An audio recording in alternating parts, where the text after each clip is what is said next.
एक छोटा सा बालक अपने पिता के हाथ की उंगली थामे हुए था और छोटे छोटे कदमों से चल रहा था। यहाँ पर जो पिता हैं वो अपने इस बच्चे को एक बात बताते हुए जा रहे थे कि बेटा, बेशक तुम जो है मुंबई में पैदा हुए हो, वहीं बड़े हो रहे हो, लेकिन असल जो तुम्हारा गांव है वो यही है जहाँ पर मैं तुम्हें लेकर आया हूँ। बच्चे को ये बात सुननी थी। खुश हो जाता है कि आज मैं अपने गाँव आया हूँ, यहाँ पर मेरे रिश्तेदार होंगे, यहाँ पर मेरे जानकार होंगे, यहाँ मेरे नए नए अच्छे अच्छे दोस्त बनेंगे। लिहाजा गाँव में जाता है और गाँव में जाने के बाद जो तमाम रिश्तेदार हैं वो इसके पिता को और इस बच्चे को देखकर खुश होते हैं, मिलते हैं जुलते हैं। अब थोड़ी देर के बाद बालक जो जिद करने लगता है कि मैं बाहर खेलने के लिए जा रहा हूँ। बाहर निकलता है और बाहर निकलने के बाद यहाँ पर कुछ शरारती लड़के हैं वो इसको पकड़ लेते हैं और पकड़ने के बाद इससे कहते हैं, एक शब्द बोलते हैं, उसे कहते हैं चमार। बस ये बातें सुननी थी। बालक सोचता है कि ये शायद मुझे उकसाने के लिए, डराने के लिए, धमकाने के लिए या फिर लड़ने के लिए मुझसे ये शब्द बोल रहे हैं। बच्चा सुनता है, बात को आईगई करता है, सीधा अपने पिता के पास जाता है, एक दो दिन रुकता है, सीधा अपने वापस मुंबई चला जाता है। कई साल का जब अरसा गुजरता है तो वापस जो है ये लड़का अपने फिर से इसी गांव आता है। गांव में जैसे ही घुसता है तो यहाँ की जो फ़िज़ाएँ थी, यहाँ की जो सड़कें थी, यहाँ पर जो कच्चे मकानात थे वो पूरे तब्दील थे, पूरे बदल चुके थे। जो पुराने मकान थे वो नए बन चुके थे, सड़क भी नई बन चुकी थी। अगर बदला नहीं था तो सिर्फ एक चीज़ थी, फिर से इस लड़के को, क्योंकि अभी धीरे धीरे जवानी की तरफ कदम बढ़ा रहा है, फिर से इस लड़के को यही शब्द बोला जाता है। लेकिन अब इतनी समझ आ चुकी थी कि ये जो शब्द मुझसे बोला गया है, कहीं ना कहीं मुझे नीचा दिखाने के लिए, कहीं ना कहीं मुझे अपमान करने के लिए बोला जा रहा है। लेकिन ये लड़का यहाँ पर एक कसम खाता है। वो कहता है कि इस शब्द से तो मैं कभी नफरत नहीं करूँगा और इसे हमेशा अपने दिल से लगा कर रखूँगा, अपने सीने से लगा कर रखूँगा। और इस शब्द को मैं एक ऐसी जगह पर ले जाकर खड़ा करूँगा जहाँ पर लोग इसको हैरत भरी नज़रों से देखेंगे, अपनी उंगलियों को अपने दांतों तले जब चबा कर देखेंगे। धीरे धीरे वक्त गुजरता है और वक्त गुजरते गुजरते साल 2018 आता है। ये लड़का एक ऐसा काम करता है, इसी नाम से एक ऐसी ब्रांड बनाकर खड़ी करता है। इस ब्रांड को देखकर तमाम लोग अपने दांतों तले उंगली चबा लेते हैं। आज की कहानी जो मैं आपको सुनाने जा रहा हूँ, इस कहानी को सुनने के बाद वाकई आपका दिल भी खुश हो जाएगा। आदाब, नमस्कार, सत्य श्री अकाल। मैं याह्या खान सोज। आज की जो सच्ची कहानी मैं आपको सुनाने जा रहा हूँ, दरअसल ये सच्ची कहानी है महाराष्ट्र के मुंबई की। इसी मुंबई में एक इलाका होता है जिस इलाके को कहा जाता है धारावी। और इसी धारावी में कुछ स्लम एरिया है। इस स्लम एरिया में थोड़ी थोड़ी झोपड़ियाँ बनी हुई हैं और इसी झोपड़ी के अंदर एक कमरा है जिस कमरे के अंदर लगभग 6 लोग रहते हैं।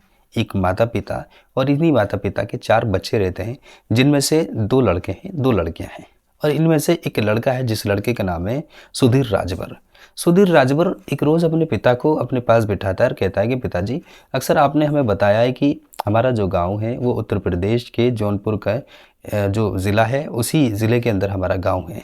तो उसके पिता कहते हैं कि बेटा हाँ, ये सच है, तुम कई बार जा भी चुके हो। अब वो कहता है पिताजी, वहाँ से आपके आने की, यहाँ पर आने की क्या असल वजह थी, वो पूरी कहानी हमें बता दीजिए। अब ऐसे में जो पिता है अपने बच्चों को कहानी बताना शुरू करते हैं।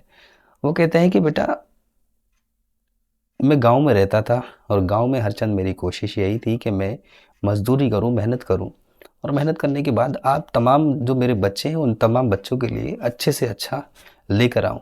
लेकिन मेरी किस्मत ऐसी थी कि मैं मेहनत मजदूरी करने के बाद कुछ इतना पैसा कमा पाता था जिससे घर का भरण पोषण नहीं हो पाता था। एक रोज़ मैंने तुमसे पहले बच्चों को भूखा देखा। अब यहाँ पर बस मेरा दिल पसीज गया। मैंने सोच लिया कि मुझे इस गांव में रहना ही नहीं है, ऐसी जगह रहूँगा जहाँ पर मुझे काम मिल सके और मैं बच्चों को कम से कम पेट भर के खाना तो खिला सकूँ।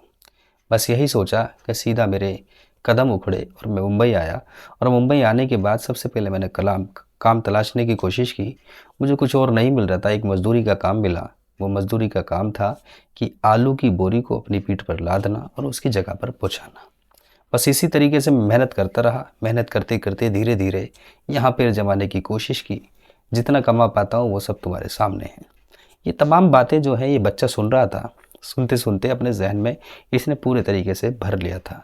ये तमाम बातें पिता की सुनता है और अब से पहले जब वो गांव गया था उस वक्त की बातें भी उसके जहन में चल रही थी। जब वो गांव गया था तो उसको क्या क्या शब्द बोले गए थे। अब ये तमाम बातें सुनते सुनते इधर पढ़ाई भी कर रहा था। पढ़ाई करते करते कोशिश यही थी कि कुछ ऐसा कर गुजरूं जिससे कि लोग बाग मेरी तरफ पलट पलट कर देखें। वक्त आता है, धीरे धीरे पढ़ाई की तरफ से जहन हटता है। 9th में फेल हो जाता है। जब फेल होता है तो टीचर जो है, जो सुधीर राजभर है, इसके जहन को, इसके दिमाग को टटोलने की कोशिश करती हैं, तो पता चलता है कि सुधीर राजभर ड्राइंग और पेंटिंग बहुत अच्छी करता है। बस यही सोचा है कि इसको इसी में आगे बढ़ाया जाए। तो अक्सर जो टीचर किया करती थी, ये किया करती, कहीं पर कंपटीशन हुआ करता था तो सुधीर राजभर को भेज दिया जाया करता था स्कूल की तरफ से। एक रोज़ कंपटीशन था, सुधीर राजभर को भेजा गया। वहाँ पर जाने के बाद वो इस कदर खूबसूरत ड्राइंग और पेंटिंग करता है कि इस स्कूल को शील्ड भी दी जाती है, अवार्ड से नवाजा भी जाता है। अब ये करने के बाद सुधीर राजभर के दिमाग में एक बात आती है कि अगर मैं करना चाहूँ तो बहुत कुछ कर सकता हूँ। अब जो पिछले जो सवाल थे, पापा जी का स्ट्रगल, खुद की ज़िंदगी के अंदर बहुत सारी चीज़ें, कहीं भी जाना तो जो शब्द हैं वो सुनने को मिलते थे। अभी ये बस देखना था कि उसको ये लगता है कि मैं कुछ ना कुछ तो आगे कर सकता हूँ। बस इसी को अपना फील्ड बना लिया, आर्ट साइड ले लेता है और आर्ट साइड लेने के बाद ड्राइंग और पेंटिंग पे अपना पूरा फोकस रखता है। इधर पढ़ाई चल रही थी, इधर जगह जगह लोगों से मिलकर, खासकर उन लोगों से मिलकर जो इन तमाम चीज़ों से गुजर चुके हैं, उन लोगों से मिलता है और मिलने के बाद कहीं ना कहीं अपनी टीम में उनको शामिल करता है।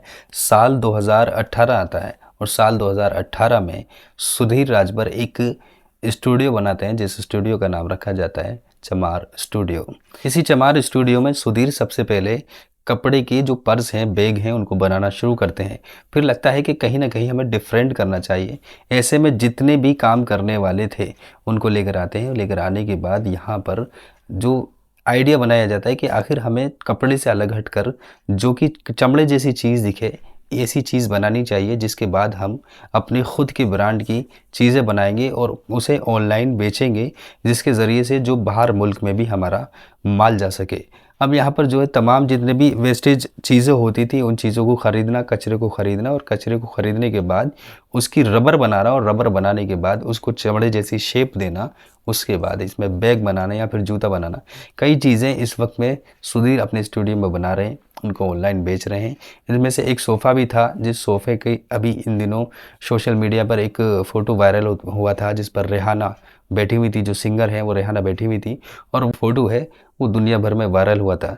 दरअसल ये जो सोफ़ा था ये भी सुधीर की इसी कंपनी चमार स्टूडियो ने ही बनाया था और अब तक इसी स्टूडियो में बहुत सारे सोफ़े भी बन चुके हैं और अब कहीं ना कहीं से वर्ल्ड के कई ऐसी जगह हैं, देश हैं जहाँ पर एक चमार स्टूडियो को, ब्रांड को, इसको एक ब्रांड के नज़रिए से देखा जाता है। बड़े ही फ़ख्र के साथ इसको लोग बाग ख़रीदते हैं। हालांकि देश भर के अंदर अभी सिर्फ़ और सिर्फ 2% लोग बाग इसको ख़रीदते हैं, लेकिन बाहर मुल्कों में कई ऐसे मुल्क हैं जहाँ पर इस चमार ब्रांड को बड़े ही खुशी से लोग बाग ख़रीद रहे हैं।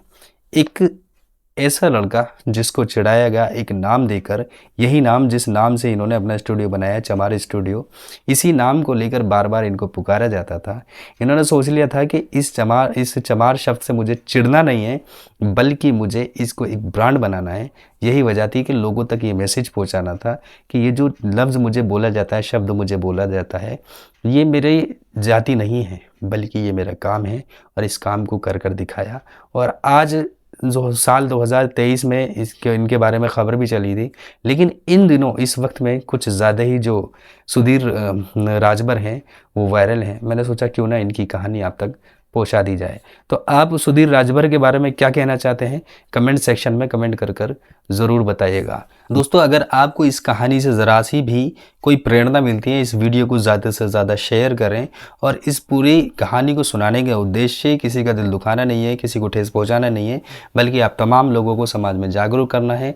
आप जहाँ रहें सुरक्षित रहें, सावधान रहें, अपना ख्याल रखें और अपने परिवार का ख्याल रखें। इसी के साथ मैं याह्या खान सोज़ आपसे इजाज़त लेता हूँ। मैं फिर से हाजिर रहूँगा किसी सच्ची घटना के साथ, किसी सच्ची कहानी के साथ। मैं उम्मीद करता हूँ आप जहाँ रहेंगे सुरक्षित रहेंगे। आदाब, नमस्कार, सत श्री अकाल, जय हिंद, जय भारत।